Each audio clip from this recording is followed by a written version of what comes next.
À Pau, dans le Naouri, le président du Faso a rencontré les autorités coutumières, religieuses et politiques. Ces audiences ont eu lieu en marge de la sortie de promotion des officiers et spécialistes de l'Académie militaire Georges Namoiano de Pau. Le président Roch Kaboré a pu recueillir les principales préoccupations de la localité. Le mouvement MODEM, mouvement donc démocrate, a inauguré ce matin son siège national situé dans le quartier Gunga, rue Simon Compaoré. Ce siège, une villa contenant plusieurs pièces avec une capacité d'accueil de plus de 600 personnes. À cet espace, le parti espère qu'il soit le lieu de célébration de ses victoires. Et puis enfin, au Mali, les professionnels de la filière bétail et viande ont mis en place un bureau dédié à la promotion du secteur. Ce bureau est censé redresser l'activité touchée par une hausse du prix de la viande depuis quelques mois. Voilà pour les titres de ce journal. Bonsoir et bienvenue. Un déplacement dans la région du Centre-Sud à l'occasion de la sortie de promotion des officiers spécialistes de l'Académie militaire Georges Namoiano de Pau. Le président du Faso a accordé une série d'audiences aux chefs de circonscription administrative, présidents des conseils de collectivités, autorités religieuses et chefs coutumiers. Ces derniers ont eu la parole pour exposer leurs besoins. Le point avec Maxime Jeune-Bambara. À Pau, dans la région du Centre-Sud, le président du Faso a accordé une audience à une délégation des chefs de circonscription administrative et présidents des conseils de collectivité de la région.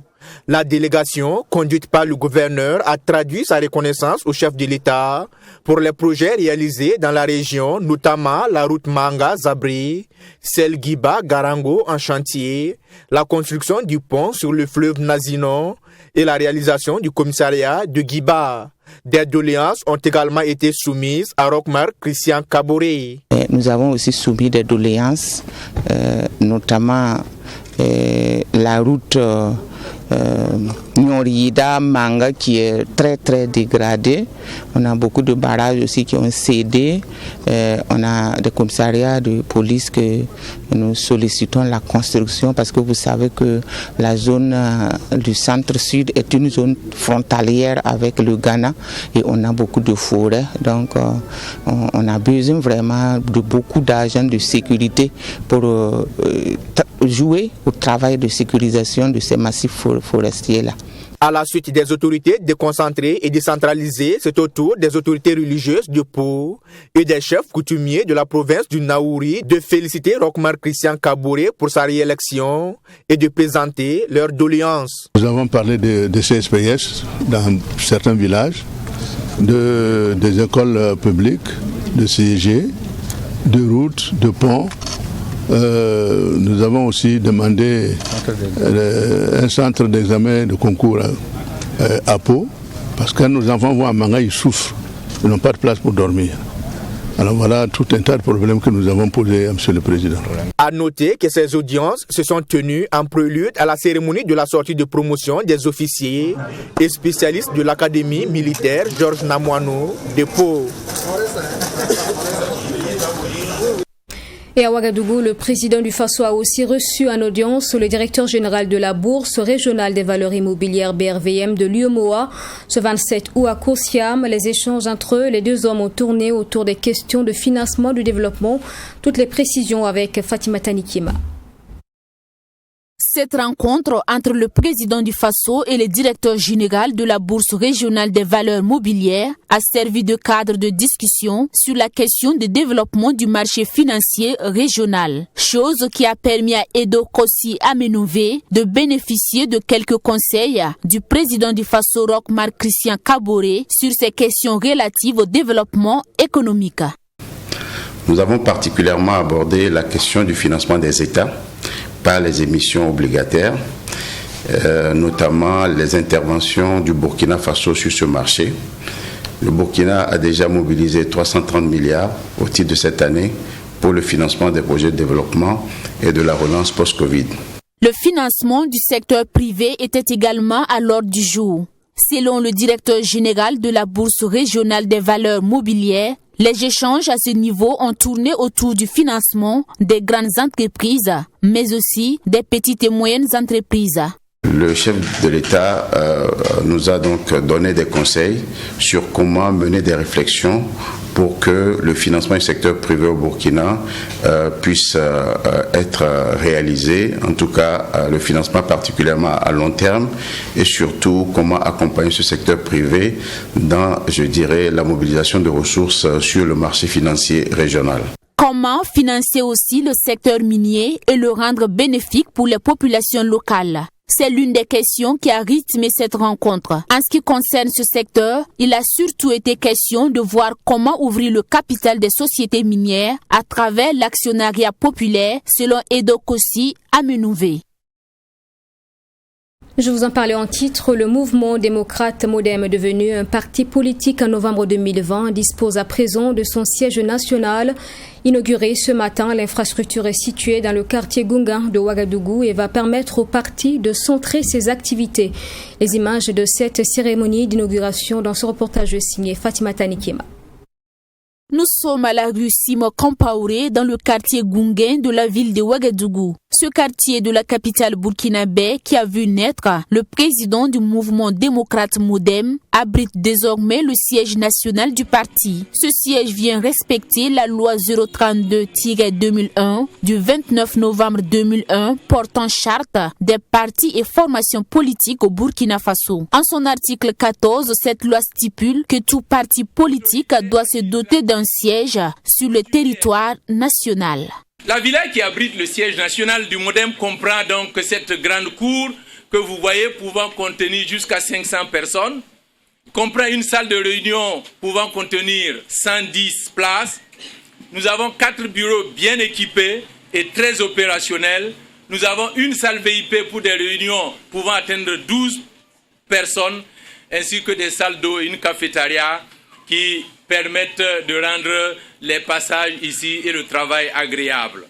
Selon le président du MODEM, Nathanaël Ouedraogo, cette inauguration du siège national démontre qu'il faut désormais compter avec le MODEM sur l'arène politique burkinabé. Cette maison commune se doit d'être animée, se doit être vivante, se doit toujours d'être accueillante. Pour cela, elle est ouverte à vous tous.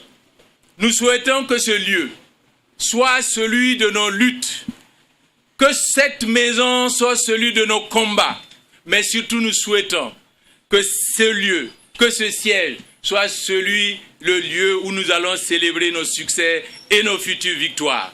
Le mouvement démocrate MODEM, créé à la veille de la campagne des élections du 22 novembre dernier, soit le 29 octobre 2020, est devenu officiellement un parti politique le 18 novembre 2020. L'objectif était de soutenir le candidat du mouvement du peuple pour le progrès, MPP. Aujourd'hui, c'est un parti politique qui se classe parmi ceux de la majorité présidentielle. La question foncière abordée lors d'une sortie médiatique de l'association des Gilets Verts, les membres ce 28 août ont salué la relecture en cours de la loi portant promotion immobilière. Cependant, ils invitent le gouvernement à faire preuve d'une certaine souplesse dans le processus de révision de la loi afin d'éviter toute crise dans le domaine. Les Gilets Verts ont aussi dénoncé la situation foncière actuelle et fait des propositions. Précision avec Abdraminé. Face à la presse, les Gilets Verts ont apprécié positivement les réformes engagées par le ministère en charge de l'urbanisme dans le domaine foncier au Burkina Faso. Pour cette association, il est plus que nécessaire que l'État prenne en main la gestion des terres afin d'assainir le domaine et instaurer une justice sociale. La terre sera un droit de l'État. La terre appartiendra à l'État. Voilà pourquoi certains se disent que ça va empiétrer dans leur domaine, surtout les propriétaires terriens, les chefs coutumiers. Nous disons que l'idéal c'était cela. Il faut qu'on en arrive à cela afin de mettre basse sur l'accaparement des terres, sur la vente illégale des terrains et l'enrichissement d'une certaine minorité en fonction d'une majorité. Comme nous l'avons dit, nous les Gilets Verts, nous avons eu vent de cela et nous pensons que c'est une bonne chose et cela pourra résoudre un tant soit peu la question du foncier. Mais nous disons que l'État ne doit pas jouer carrément aux gendarmes en refusant tout aux propriétaires terriens. Les propriétaires terriens doivent être associés à cette répartition, à ce lotissement. Ce cadre de rencontre avec les hommes de médias a ainsi permis aux Gilets verts de dénoncer la situation actuelle, une situation marquée par des détournements des activités des sociétés immobilières et la non-mise en valeur de plus de 200 000 parcelles dans la ville de Ouagadougou. Pour résoudre ces problèmes, les Gilets verts invitent le gouvernement à prendre des mesures fortes. On doit aussi trouver une situation claire pour les personnes qui ont déjà payé des parcelles ou des logements avec les différents promoteurs immobiliers actuellement. Parce qu'on dit que les logements sociaux des promoteurs sont des maisons sans garantie. L'État doit prendre des mesures pour plafonner les prix des mètres carrés de terrain, des hectares, et cela par zone, pour réduire les spéculations et freiner la vente effrénée des terres. L'informatisation du fichier d'acquisition et de vente de parcelles. En effet, nul ne peut détenir plus de 3 parcelles dans une même localité. Donner un délai de mise en valeur des anciennes parcelles ou des terrains sous peine de retrait. Les Gilets verts, faut-il le rappeler, est une association créée en juin 2020. Elle œuvre pour la défense des droits des populations et leur bien-être, surtout dans le domaine du foncier et du logement. Les Gilets verts sont à leur deuxième sortie médiatique depuis la création de l'association. Dans la région des Hauts-Bassins, visite terrain du directeur général de l'Agence burkinabé d'électrification rurale, ABER. Il se dit partiellement satisfait du niveau de réalisation des chantiers visités et ce, malgré les difficultés qui s'imposent en raison de la saison pluvieuse dans certaines localités. Les travaux devraient être terminés en décembre prochain. Les images de la visite avec notre correspondant Joseph Koudgou. Après la région de la boucle du Moun, le directeur général de l'Agence burkinabé de l'électrification rurale et sa délégation ont déposé leurs valises dans la région des Hauts-Bassins ce jeudi 26 août. Une visite de terrain pour s'imprégner de l'évolution des travaux de l'électrification rurale. Ismaël Nakoulma est venu toucher du doigt les difficultés rencontrées sur le terrain. Malgré ces difficultés, il s'est dit être satisfait de l'état d'avancement des travaux. Comme vous le savez, c'est la saison hivernale. Donc il y a pas mal de difficultés que les entreprises rencontrent sur le terrain, notamment avec les travaux champêtres. Ils ont du mal donc à déployer les poteaux et à tirer les câbles, comme on le dit dans notre jargon. Parce que vous savez, c'est très classique dans notre industrie que pendant l'hivernage, les entreprises arrêtent de travailler. Je suis partiellement satisfait. Pourquoi ? Parce qu'il y a des localités dont je sais, c'est quasiment à 10%, à 90% d'avancement. Donc il reste très peu de choses à faire pour mettre en service ces localités pour l'intérêt des populations. Mais à quelques-unes, il y a des difficultés. Il y a aussi les effets, les conséquences de la crise de la Covid qui impactent également les entreprises sur le terrain. Mais ensemble, nous sommes venus donc trouver des solutions, comment surmonter tout cela donc et permettre aux populations d'avoir accès à l'énergie le plus vite possible. Les localités de Pointou, Noumousso et Kiekeleso rencontrent d'énormes difficultés et l'entreprise en charge de l'exécution des travaux a reçu les consignes pour que l'électrification de ces zones soit effective en fin décembre 2021. Les 3 villages à retenir, on pouvait se prononcer, dire qu'on peut les mettre en service. Mais vous voyez, pour pouvoir les mettre en service, il faut que ces 3 villages soient alimentés par la base. Et la base, c'est quoi? C'est le réseau de moyenne tension. Et ce réseau de moyenne tension est en difficulté de construction juste à cause de l'impact environnemental qu'on est en train de gérer, juste à cause de la situation de Covid. Et un peu, j'allais dire, pour déployer le personnel sur les chantiers, bon, il y a quand même la saison hivernale qui s'est considérablement installée dans la zone de Boubou. Donc ça fait que l'entreprise a vraiment du mal à mettre ce petit tronçon en œuvre. À Bouendé, village situé dans la commune de Karangasso-Sambla, les chantiers sont toujours en cours d'exécution. Des poteaux en béton font place aux poteaux en bois. C'est des localités qui ont été dans certains cas électrifiées il y a très longtemps. Donc en son temps, le bois était donc un support utilisé donc pour faire passer les câbles. Mais justement, à partir donc du moment où la question environnementale est très sensible au Burkina, nous déclassons progressivement tout ce qui est en bois pour moderniser le réseau en mettant soit des poteaux métalliques ou des poteaux en béton. Cette sortie de la baie débutée le 24 août se veut être un défi à relever selon le directeur de la structure. L'objectif est de passer de 25% à 33% d'électrification au Burkina dans les 2 prochaines années. Don de sang à l'Institut supérieur de management des risques, activité initiée par les clubs Ouagadougou Héron, Ouagadougou Santé Plus, Ouagadougou Soleil et Ouagadougou Minéral. Elle vient en soutien aux actions du Centre national de transfusion sanguine dans l'accompagnement des personnes nécessiteuses. Image du don de sang donc ce samedi en présence de Maxime Jeune-Bambara. Au siège de l'Institut supérieur de management des risques, l'heure est à la mobilisation pour cette cérémonie de don de sang. Les 4 clubs initiateurs du district 403 A3 de Lions Club International, que sont Ouagadougou Héron, Ouagadougou Santé Plus, Ouagadougou Soleil et Ouagadougou Minéral, jouent ainsi leur partition dans la mobilisation du liquide précieux. Je suis très satisfait parce que les 4 clubs ont mobilisé leurs membres. Il y a également une société de gardiennage qu'on appelle BBS Fair Security qui est là ce matin pour nous accompagner. Et là, vous avez vu la forte mobilisation et en tout cas, on va avoir beaucoup de poches pour les centres de transfusion sanguine. En ce moment-là, les élèves sont en vacances. Il se trouve que les élèves sont les premiers donateurs de sang. Alors, comme ces élèves sont en vacances, le Lions Club a décidé de prendre le relais de cette activité-là.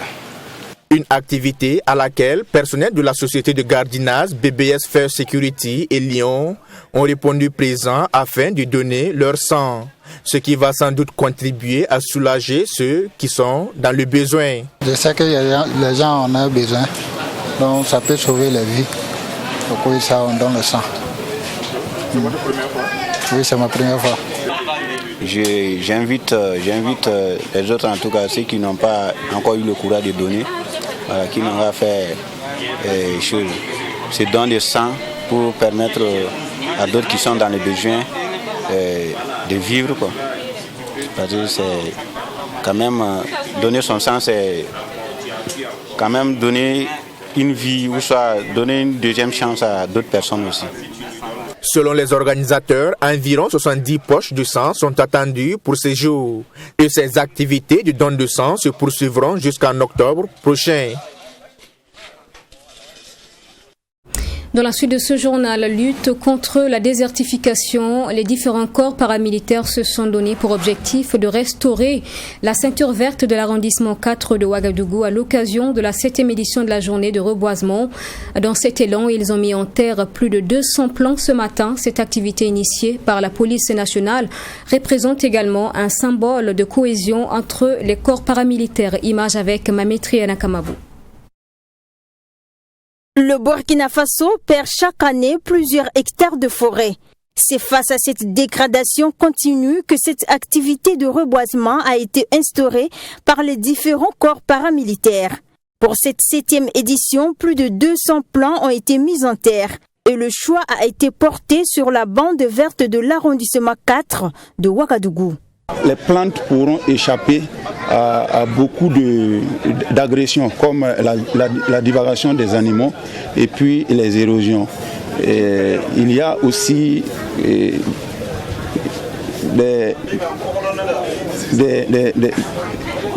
des installations, j'allais dire, d'eau courante qui permettront en tout cas l'arrosage de ces plantes-là pendant l'absence des pluies.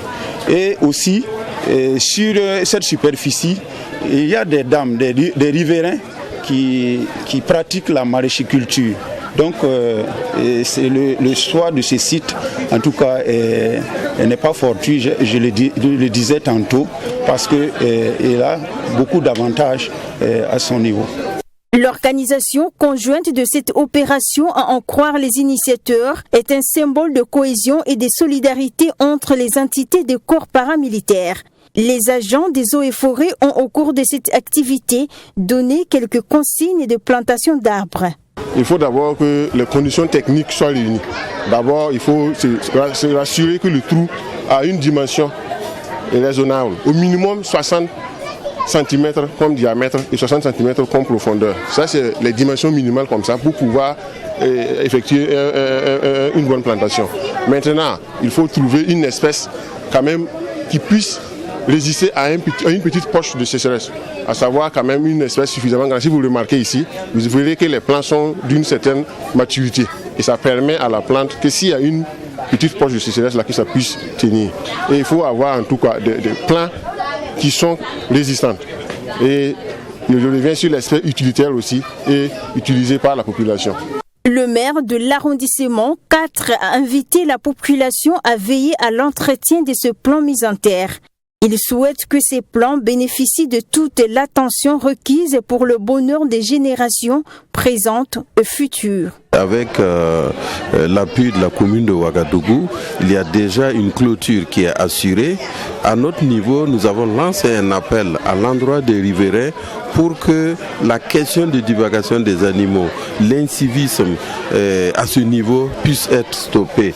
Et c'est à ça que nous allons arriver à véritablement reprendre cette ceinture verte qui tient tant à cœur les autorités municipales. Donc à notre niveau, nous profitons de votre micro pour lancer un appel à l'adresse donc des riverains pour qu'ils fassent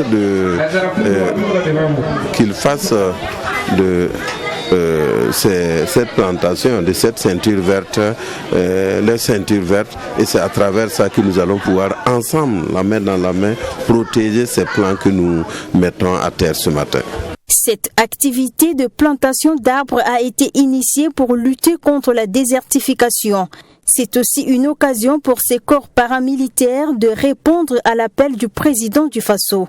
Le rendez-vous est donc pris en 2022 pour la 8e édition.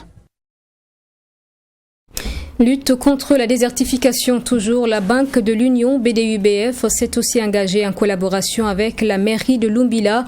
Sur le site du jardin du maire, 5 plants ont été mis en terre. Il s'agit d'une 3e édition qui s'inscrit également dans le cadre de la campagne de reboisement lancée le 7 août dernier au Burkina. Cette cérémonie de reboisement de la Banque de l'Union a été précédée d'une rencontre entre la direction générale et les autres directions de la banque. On en parle avec Sanata Serré. Ce sont au total 100 plants d'espèces diverses qui ont été mis en terre ce samedi par la Banque de l'Union BDUBF à Lumbila dans la province de Lubritanga. Cette opération de reboisement organisée par la BDI en collaboration avec la mairie de Lumbila se veut une action citoyenne et vient répondre à l'appel des autorités lors de la journée nationale de l'arbre. On crée un bosquet, donc un bosquet qu'on appelle bosquet de la Banque de l'Union et de la mairie, que nous entretenons chaque année. Aujourd'hui, c'est la 3e édition. Donc, il y a des arbres qu'on a plantés, environ une centaine, sur d'autres qui étaient déjà là. Nous œuvrons beaucoup dans le social, donc comme on le dit, pour joindre l'utile à l'agréable. Et rappeler aux autres que la banque, ce n'est pas seulement la richesse du profit, c'est aussi faire œuvre utile. Donc, pour cela, nous plantons les arbres. Nous faisons également des dons régulièrement à des structures sociales comme les orphelinats. Donc nous appuyons également des mairies. Et donc en plus de ces œuvres, nous ajoutons également à notre corde l'assainissement, l'environnement et la préservation donc, de l'environnement. Le personnel de la BDU mobilisé, chacun a tenu à mettre un plan en terre. Occasion pour le représentant de la mairie de soumettre d'autres doléances à la Banque de l'Union. Des doléances concernant notamment la clôture et l'entretien du bosquet. Tellement constructive au niveau de l'environnement. Et le directeur général vient de dire, ça fait 3 ans qu'ils sont dans nos locaux et ils aménagent, en tout cas ils œuvrent à ce que nous puissions avoir une ville verte. Et même l'entretien, ils ont parlé. Et maintenant, ils ont décidé de clôturer les arrêts du maire. Et nous, on a fait notre doléance en lui demandant s'il pouvait au moins mettre des petites maisonnettes là-bas, des cases, pour que la population de Lumbila puisse au moins venir s'asseoir et puis s'épanouir, y compris l'entretien aussi des arbres. Cette opération de reboisement a été suivie d'une rencontre entre la direction générale de la BDU et les autres directions de la banque. Une rencontre trimestrielle qui vise à faire un bilan à mi-parcours des activités de la banque et inviter les différents chefs d'agence à persévérer pour l'atteinte des objectifs. Les résultats sont déjà satisfaisants, mais des défis restent à relever, selon le directeur général de la Banca. Et dans le reste de l'actualité au Mali, les acteurs de la filiale bétail et viande ont mis en place ce vendredi un nouveau bureau dédié à la promotion du secteur de l'élevage et à la professionnalisation du métier de boucher. C'était à l'occasion d'une assemblée constitutive présidée par le ministre délégué à l'élevage et à la pêche. L'interprofession bétail et viande vise aussi, selon les organisateurs, le renforcement des relations de travail entre les acteurs du secteur. Il va permettre de faire face à la hausse du prix de la viande qui dure depuis quelques mois. Précision avec notre correspondant Bouré Massoulou. Cette assemblée constitutive des acteurs de la filiale bétail et viande intervient alors que la flambée du prix de la viande sur le marché inquiète les consommateurs. Une hausse des prix provoquée par l'arrêt de la subvention de la filiale par l'État. Selon les professionnels du secteur, la mise en place de cette interprofession vise à structurer la filiale. La création de l'interprofession permettra aux acteurs d'être un interlocuteur privilégié unique de l'État dans la filière bétail-viande, de représenter et défendre les intérêts des professionnels de la filière bétail-viande du Mali à tous les niveaux, de promouvoir et valoriser la filière bétail-viande du Mali, d'organiser les activités de production, de transformation et de la commercialisation, de rendre des services appropriés aux besoins professionnels des membres et renforcer les liens de solidarité et d'entraide mutuelle entre les membres. Présent lors de la cérémonie d'ouverture de cette assemblée, le ministre délégué de l'élevage et de la pêche se félicite de la création de cette interprofession bétail et viande. De l'interprofession de la filière bétail-viande au Mali est un challenge pour nous et l'ensemble des acteurs au développement et une avancée majeure en matière de structuration des organisations professionnelles d'élevage. Elle traduit ainsi notre volonté commune d'impulser une autre dynamique à l'amélioration des conditions de production, d'exploitation et de compétitivité des filières. Depuis quelques mois, le prix de la viande est en constante hausse et Yubaba compte sur les bouchers pour baisser le prix. Une demande qui risque de ne pas être entendue par les intéressés. Nous voulons vraiment l'engagement des marchands de bétail pour amoindrir les souffrances des populations. Cette augmentation de viande mérite une solution pérenne. Et nous sommes en train d'y faire face avec ce que je viens de dire, la culture fourragère et tous les éléments qui concourent vraiment à ce que notre bétail soit à hauteur de souhait, produise beaucoup de lait, produise beaucoup de viande et nous allons avoir vraiment une compétitivité par rapport aux autres. Cette assemblée constitutive a abouti à la mise en place d'un bureau national qui plaidera les causes des professionnels du secteur bétail et viande au Mali. Et voilà pour ce journal. Merci de l'avoir suivi. Je vous souhaite un excellent week-end et je vous retrouve la semaine prochaine. Bonsoir.